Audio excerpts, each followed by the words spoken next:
De la pluie, presque 110 continuait toute la nuit et la matinée. Résultat, le Saleis gronde.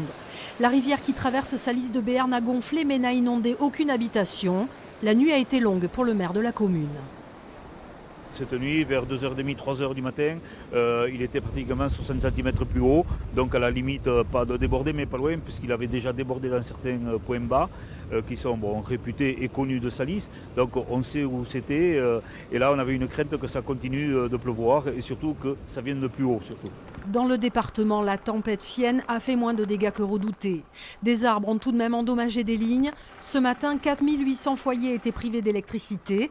Les agents d'Enedis ont travaillé toute la journée pour rétablir le courant, comme ici à Sévignac. On a eu des vents violents, très violents même cette nuit.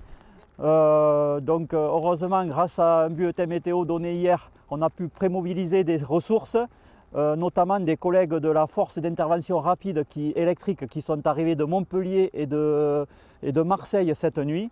Ils étaient là ce matin à pied d'œuvre pour aider nos équipes sur le terrain. Une tempête qualifiée de classique par Météo France, avec des vents jusqu'à 130 km/h sur la côte basque et landaise, mais avec des précipitations abondantes. On a relevé depuis hier autour de 70 à 80 mm par endroit sur le département. Jusqu'à demain matin, on a à peu près le même niveau de précipitation, 60 à 80 mm qui vont tomber sur le département des Pyrénées-Atlantiques, aussi bien en plaine qu'en montagne. Prudence, la nuit prochaine, la limite pluie-neige s'abaissera de façon conséquente et il n'est pas impossible de voir quelques flocons en plaine béarnaise.